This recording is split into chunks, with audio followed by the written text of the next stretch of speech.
Welcome back, another episode. The much-anticipated The Walking Dead spin-off The Walking Dead, The Ones Who Live debuted last week and featured an incredible reunion between franchise mainstays Michonne and Rick Grimes, whose departure from the main series was a huge loss both emotionally and creatively. The first episode of The Ones Who Live effectively brought viewers up to date on Rick's activities since the bridge disaster in Season 9. The second episode of the spin-off, Gone, puts Michonne front and center as we delve further into the supporting cast that she encountered while looking for Rick. In The Walking Dead, The Ones Who Live, Michonne must make a decision. Episode 2 of The Ones Who Live felt like a return to form, whereas Episode 1 was like a whole new series and an exciting change of pace from what we were used to with The Walking Dead. Gone slows things down and feels more like an extension of the main series than anything else, deviating from the thrilling course Rick started us on. Rick and Michonne's tale is expertly brought full circle in this episode, although it requires a somewhat needless backstory for 2/3 of the supporting cast to get there. Episode 2 of The Ones Who Live needs to have centered more on Michonne. Michonne somehow doesn't feel like the highlight of her own show. She appears to be vying for screen time with these new supporting characters rather than not being present enough in the episode. In The Ones Who Live, Nat, Bailey, and Aiden prove to be crucial to Michonne's story, but a significant portion of the conversation is devoted to learning more about the backgrounds of these three relatively new characters. They are a generally upbeat group despite their situation,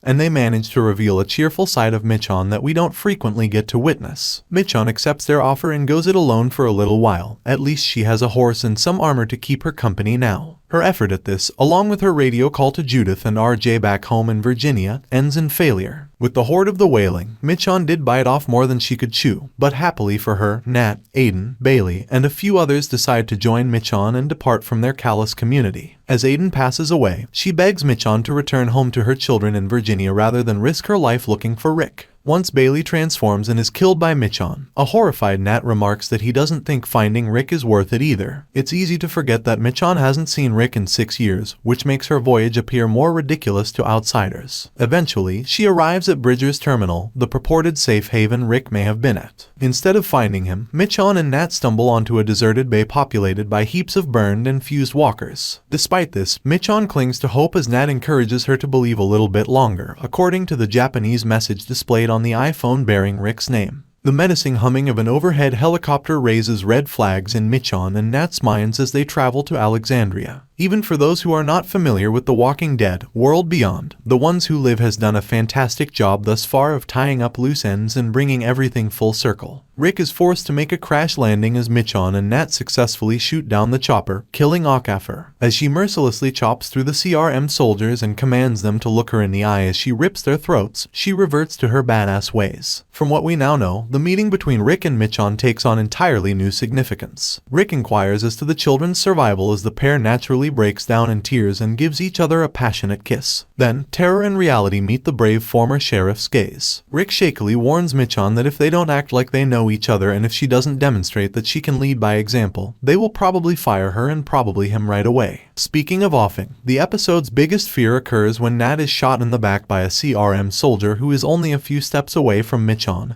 and Rick's reunion. You can't help but chuckle at that scene. Though the length of time we spent with Nat, Bailey, and Aiden gave the impression that they would be around for the remainder of the season, their deaths confirm the idea that they were merely plot devices to get Michonne to where she needed to be. For more, subscribe.